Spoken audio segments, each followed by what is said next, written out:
ഒത്തിരി വാടി പഴുത്ത് ഉണങ്ങിയതുപോലെയുള്ള ജീവിതങ്ങളുണ്ട്. ഈ കസേരയെ കൂടെ ഇരിക്കുന്ന പലരും, എല്ലാവരും ഒന്നുമല്ല. എൻ്റെ അടുത്തിരിക്കുന്ന ആളെക്കുറിച്ച് നമ്മൾ ചിന്തിക്കും നല്ല സൗഭാഗ്യത്തിലാണ്, കാരണം വലിയൊരു കാറിലല്ല വന്നിരിക്കുന്നത്. ചിലപ്പോൾ അങ്ങനെ ആകണമെന്നില്ല. നമ്മൾ അനുഭവിക്കുന്നതിനേക്കാൾ വിഷമം എൻ്റെ അടുത്തിൽ ഈ കസേരയിൽ ഇരിക്കുന്ന ഒരാൾക്കുണ്ടാകാം. എൻ്റെ ഇപ്പുറത്തെ സൈഡിലിരിക്കുന്ന ആൾ അത്ര സൗഭാഗ്യത്തിലായിരിക്കത്തില്ല. അയാൾ തന്നെ കടിച്ചമർത്തി സഹിക്കുന്ന ഏതോ ഒരു സഹനം അയാളെ വല്ലാതെ വിഷമിപ്പിക്കുന്ന കാണും. പക്ഷെ നമ്മളുടെ മുമ്പിൽ അദ്ദേഹം വലിയ ആളായിട്ടൊക്കെ ഇരിക്കുന്നുണ്ടാകാം. ഞാൻ എപ്പോഴും ചിന്തിക്കും, എൻ്റെ ഇപ്പുറത്തുള്ള ആൾക്ക് എന്നേക്കാൾ വലിയ പ്രശ്നമാണ്, ഇപ്പുറത്തുള്ള ആളോ അതിനേക്കാൾ പിന്നെയും പ്രശ്നം കുറവ് എനിക്കായിരിക്കും. ഞാൻ വിചാരിക്കുന്നു എൻ്റെ പ്രശ്നമോ വലുതെന്ന്.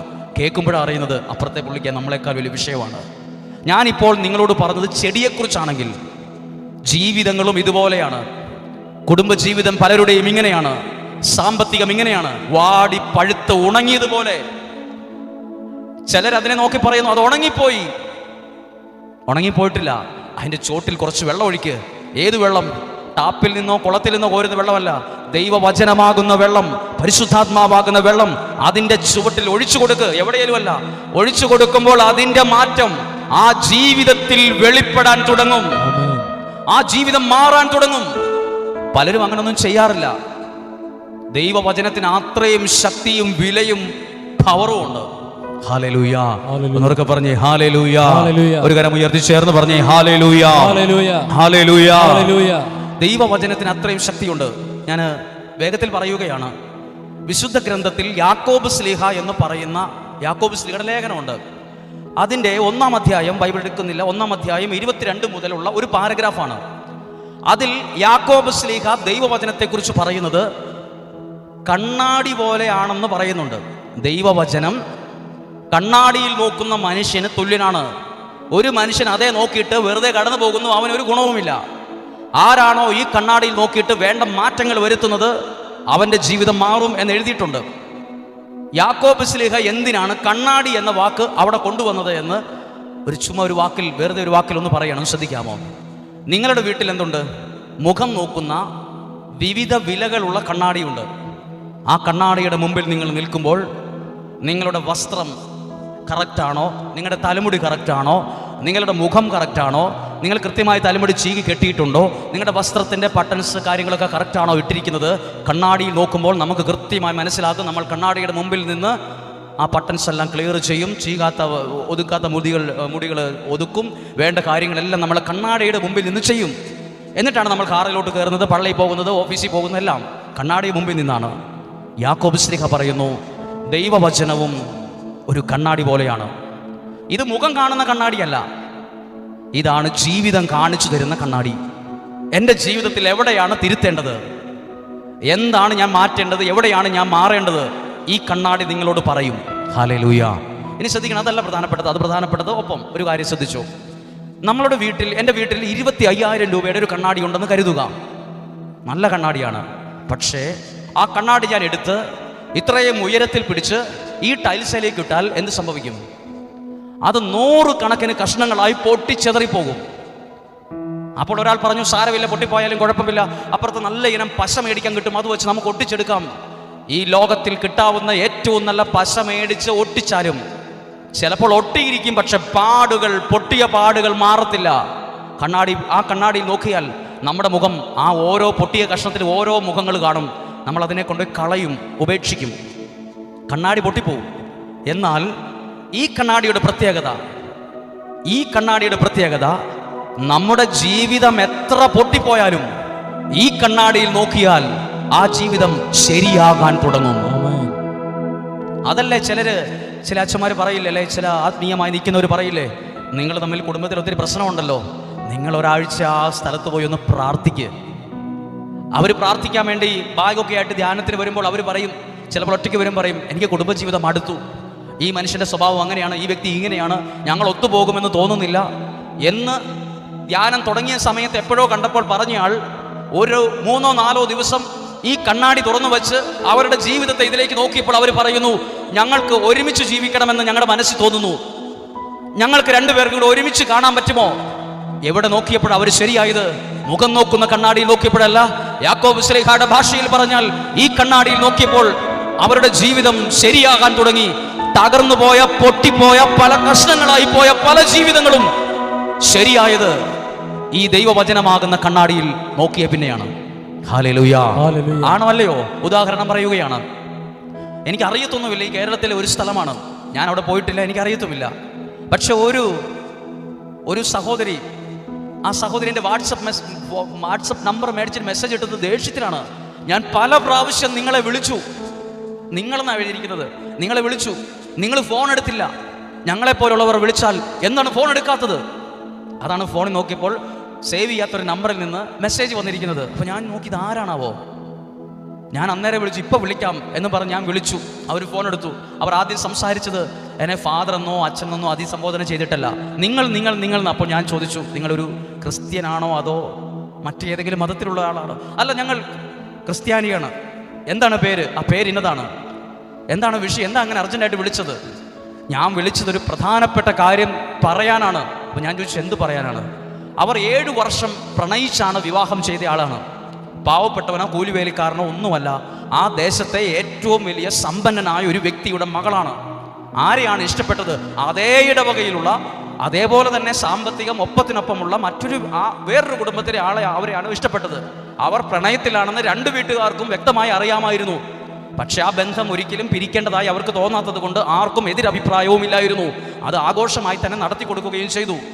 പക്ഷെ അവർക്ക് 4 വർഷം കഴിഞ്ഞിട്ടും അവർക്ക് കുഞ്ഞുങ്ങൾ ഉണ്ടായിരുന്നില്ല. കുഞ്ഞുങ്ങളില്ലാത്തതിൻ്റെ പേരിൽ അവർ തമ്മിൽ വഴക്കുകളും ഉണ്ടായിരുന്നില്ല. അവർ സന്തോഷമായിട്ട് പോവുകയായിരുന്നു. അവർ വലിയ ആളുകളൊക്കെയാണ്, പള്ളിപ്പെരുന്നാളൊക്കെ അവരാ നടത്തുന്നത്, വലിയ വലിയ സ്പോൺസറുകളും ഡൊണേഷനൊക്കെ അവരെ നടത്തിയത്. പക്ഷെ അവർ വിശ്വാസികളല്ല. ഏതർത്ഥത്തിൽ? അവരാരും പള്ളിയിലൊന്നും അധികം പോകാറില്ല, പ്രത്യേകിച്ച് ധ്യാനത്തിന് പോകാറൊന്നുമില്ല, അങ്ങനൊന്നുമില്ല. പള്ളിയിലൊക്കെ സാധാരണ പോലെ വരും, എത്ര പണം ആവശ്യമുണ്ടെങ്കിലും അവർ പള്ളിക്ക് കൊടുക്കും. അതുകൊണ്ട് തന്നെ ആരോ പള്ളിക്കോ അവർക്കോ ഒന്നും ആരോടും ഒരു പിണക്കുമില്ല. അവരെല്ലാം സന്തോഷമായിട്ടാണ് പോകുന്നത്. അവരുടെ വീട്ടിൽ വർഷങ്ങളായിട്ടും കുടുംബ പ്രാർത്ഥനയില്ല. പക്ഷേ അലങ്കരിച്ചു വെച്ച രൂപങ്ങളും പ്രാർത്ഥനാ മുറിയൊക്കെ ആ വീട്ടിലുണ്ട്. പക്ഷെ അവിടെ ആരും കയറാറില്ല. അവിടെ ഒരു ബൈബിൾ ഇരിപ്പുണ്ട്, എല്ലാം ഉണ്ട്, പക്ഷെ അവർ പ്രാർത്ഥിക്കാറില്ല. ഇവർക്ക് വിവാഹം കഴിഞ്ഞിട്ട് കുഞ്ഞുങ്ങളില്ലാതിരുന്നപ്പോൾ അവർ പ്രാർത്ഥനയിലേക്ക് തിരിയണമെന്നല്ല അവർ ആവശ്യപ്പെട്ടത്, ട്രീറ്റ്മെൻറ്റ് പോകണമെന്നാണ് ആ വീട്ടുകാരെല്ലാവരും പറഞ്ഞത്. അങ്ങനെ അവരുടെ നിർദ്ദേശപ്രകാരം ട്രീറ്റ്മെൻറ്റിന് പോയി. അതിൻ്റെ ഭാഗമായി ആ വ്യക്തി പ്രഗ്നൻ്റായി. അങ്ങനെ കുറച്ച് മാസം കഴിഞ്ഞപ്പോൾ ആ വീട്ടുകാർ പറഞ്ഞു, ഒരു ചെക്കപ്പൊക്കെ നടത്ത്. അങ്ങനെ ചെക്കപ്പിനായി അവർക്ക് തന്നെ പ്രിയപ്പെട്ട ഒരു ഹോസ്പിറ്റലിലും അവരുടെ പ്രിയപ്പെട്ട ഒരു കുടുംബ സുഹൃത്തായ ഡോക്ടറുടെ അടുത്തുമാണ് അവർ പോകുന്നത്. ആ ഡോക്ടർ അവരെ നോക്കിയിട്ട് പറഞ്ഞൊരു വാക്ക്, ഈ കുഞ്ഞിന് ബുദ്ധി വളർച്ചയില്ലാത്ത കുഞ്ഞാണ്, ഈ കുഞ്ഞ് ജനിക്കാൻ പാടില്ല, ഇത് ജനിച്ചാൽ നിങ്ങൾക്കത് ബുദ്ധിമുട്ടാകും, അതുകൊണ്ട് പറ്റുവാണ് ഇന്ന് തന്നെ അബോർഷൻ ചെയ്യണം. അന്നാണ് ഇവർ തമ്മിൽ വഴക്കുണ്ടായ ദിവസം. 4 വർഷത്തിന് ശേഷം അന്നാണ് അവർ വഴക്കുണ്ടായത്. അപ്പോൾ ഈ പെൺകുട്ടി പറഞ്ഞു, ഞാൻ എന്തായാലും ഈ കൊച്ചിനെ കളയത്തില്ല. അപ്പോൾ അവർ പറഞ്ഞു, കളഞ്ഞേ പറ്റും. ഡോക്ടർ പറഞ്ഞു, നീ കേട്ടതല്ലേ? അന്ന് അവർ ആശുപത്രി വരാന്തയിൽ വെച്ച് ഒരു ചെറിയ വഴക്കുണ്ടായി, വാഹനത്തിൽ വെച്ച് വേറെ വഴക്കുണ്ടായി, വീട്ടിൽ വന്നപ്പോൾ അതിനേക്കാൾ വലിയ വഴക്കുണ്ടായി. അങ്ങനെ പിന്നീട് മാലപ്പടക്കം പൊട്ടുന്നത് പോലെ വഴക്ക്, ഇഷ്ടംപോലെ വഴക്ക്. പിന്നീട് ആ വീട് ഏറ്റവും വലിയൊരു നരകം പോലെയായി. പരസ്പരം അവർ വെറുത്തു. 7 വർഷം സ്നേഹിച്ച് കല്യാണം കഴിച്ച അവർ ഒരു നിസ്സാര വിഷയമെന്ന് നമുക്ക് തോന്നുന്ന കാര്യവുമായി ബന്ധപ്പെട്ട് ഭീകര വഴക്ക്. എന്തായാലും ആ വഴക്ക് എത്രയൊക്കെ ഉണ്ടായിട്ടും ഈ വ്യക്തി ആ കൊച്ചിനെ കളഞ്ഞില്ല. ഡോക്ടർ പറഞ്ഞതുപോലെ തന്നെയാണ് പ്രസവത്തിന് ശേഷം അറിയാൻ കഴിഞ്ഞത്, ബുദ്ധി വളർച്ചയില്ലാത്ത ഒരു കുഞ്ഞിനെയാണ് ജന്മം കൊടുത്തത്. അതോടുകൂടി ആ പ്രശ്നത്തിൻ്റെ ക്ലൈമാക്സ് എത്തി, വഴക്കോട് വഴക്കായി. ആ കുഞ്ഞിനെ ആ വീട്ടുകാരും നോക്കുകയോ എടുക്കുകയോ പോലും ചെയ്യാത്ത നിലയിലായി. അങ്ങനെ മടുത്ത ഈ പെൺകുട്ടി ഒരു ദിവസം ജീവിതത്തിൽ മടുത്ത് മരിക്കാൻ തീരുമാനിക്കുന്നു. ചുമ്മാരെയും പേടിപ്പിക്കാനല്ല, പകൽ സമയത്താണ് മരിക്കാൻ തീരുമാനിച്ചത്. എന്നിട്ട് ആ വ്യക്തി അതിന് കരുതിക്കൂട്ടി മരിക്കാനുള്ള എല്ലാ സംവിധാനങ്ങളും ചെയ്തു. ഒരു പകൽ സമയത്ത്, ഹസ്ബൻഡ് ഇല്ലാത്ത സമയത്ത്, തൻ്റെ ബുദ്ധി വളർച്ചയില്ലാത്ത കൊച്ചിന് പാലിൽ വിഷം കലർത്തി കൊടുത്ത് കൊല്ലുക, അതിനുശേഷം ആത്മഹത്യ ചെയ്യുക എന്നാണ് ആ വ്യക്തി തീരുമാനിച്ച് അവരുടെ കല്യാണ ദിവസം ലഭിച്ച ചൂരിദാറിൻ്റെ ഒരു ഷോള് അവരുടെ അലമാരിക്ക് അകത്ത് വെച്ചിട്ടുണ്ടായിരുന്നു. അത് സെലക്ട് ചെയ്തെടുത്ത് ഫാനിൽ കെട്ടി തൂക്കി. എന്നിട്ട് ആ കഴുത്ത ഒരു കുടുക്കിലിടാൻ തുടങ്ങുന്ന സമയത്ത്, അല്ലെങ്കിൽ ആ ഒരു മിനിറ്റുകൾക്ക് മുമ്പ്, ആ വ്യക്തിയുടെ പ്ലാൻ ഇങ്ങനെയായിരുന്നു: കൊച്ചിന് പാലിൽ വിഷം കലർത്തി കൊച്ചിനെ കൊല്ലുക, കൊച്ചു മരിച്ചു എന്നറിയുമ്പോൾ കെട്ടിത്തൂങ്ങി മരിക്കുക. ഇതാണ് അവർ പ്ലാൻ ചെയ്തത്, അക്ഷരാർത്ഥത്തിൽ മരിക്കാൻ തന്നെ. അപ്പോൾ ഈ വ്യക്തി പെട്ടെന്നൊരു തോന്നുവാണ്, ഫോൺ എടുത്ത് എൻ്റെ ജീവിത പങ്കാളിക്ക് ഒരു വാട്സപ്പ് മെസ്സേജ് അയക്കണം ലാസ്റ്റ്. അങ്ങനെയാണ് ഈ വ്യക്തി പെട്ടെന്ന് ഫോൺ എടുക്കുന്നത്. ഫോൺ എടുത്തപ്പോൾ നമ്പർ ലോക്കുള്ള ഫോണാണ്. ആ നമ്പർ ലോക്ക് തുറന്ന് ഫോൺ എടുത്തപ്പോൾ അവർക്ക് ലഭിക്കുന്നത് യൂട്യൂബിലെ അവർ സ്ക്രീനിൽ കാണുന്നത് എൻ്റെ ഒരു പ്രസംഗമാണ് യാദൃശ്ചികമായി കാണുന്നത്. ഞാൻ ആരാണെന്നോ അവരൊരിക്കലും അവരുടെ ഫോണിൽ വചനപ്രഘോഷണം കേൾക്കാറില്ലായിരുന്നു. പക്ഷെ ഇങ്ങനെ കണ്ടു. അങ്ങനെ കണ്ടപ്പോൾ ആ വ്യക്തി പറഞ്ഞു, എൻ്റെ വെപ്രാളത്തിന് അതിലൊരു കൈവിരൽ തൊട്ടതായിരിക്കാം, അവിടെ ഒരു വചനം ആ മുറിയിൽ മുഴങ്ങി.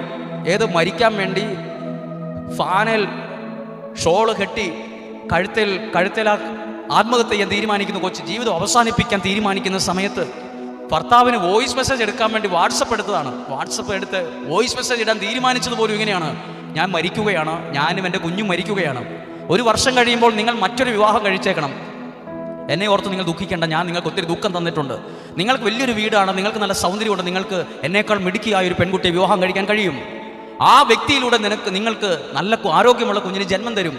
അതുകൊണ്ട് ഇതാ പറയാൻ വേണ്ടി മെസ്സേജ് എടുത്ത്. പക്ഷേ അവൾ കേട്ടത്, ആ മുറിയിൽ കേട്ടത് ഒരു വചനമാണ്. 37 മിനിറ്റോളമുള്ളൊരു വചനമാണെന്നാണ് അവർ പറഞ്ഞത്. അത് ഏതാണെന്ന് എനിക്ക് ഓർമ്മയില്ല. പക്ഷെ അവരൊരു വചനം പറഞ്ഞു. യെശയ്യാ പ്രവാചകന്റെ പുസ്തകം 40-ാം അധ്യായത്തിലെ വചനമാണ്. ദൈവത്തിൽ ആശ്രയിക്കുന്നവർ വീണ്ടും ശക്തി പ്രാപിക്കും, കഴുകന്മാരെ പോലെ അവർ ചിറകടിച്ചു വരുന്ന വചനമാണ് കേട്ടത്. എന്നിട്ട് ആ വ്യക്തി ചെയ്തത്, പാലിൽ കലർത്തിയ വിഷം ക്ലോസറ്റിൽ കൊണ്ടുപോയി ഒഴിച്ച് ഫ്ലഷ് അടിച്ച് കളഞ്ഞു. അതിനുശേഷം ആ ചൂരിദാറിന് ഷോള് എടുത്ത് മടക്കി അലമാരി വെച്ചു. എന്നോട് പറഞ്ഞത്, ഫാദർ, നിങ്ങൾ പ്രസംഗത്തിൽ പറഞ്ഞ ആ വചനമാണ് മരണത്തിൻ്റെ നിഴൽ വീണ താഴ്വരയിൽ നിന്ന് ഞാൻ രക്ഷപ്പെടാൻ കാരണം. ഏത് കണ്ണാടി നോക്കിയപ്പോഴാ മരിക്കാൻ തീരുമാനിച്ചയാൾ ഇന്ന് ജീവിതത്തിൽ പ്രത്യാശയോടെ വന്നത്? കാതിൽ കേട്ട ദൈവവചനത്തിൻ്റെ ശക്തി.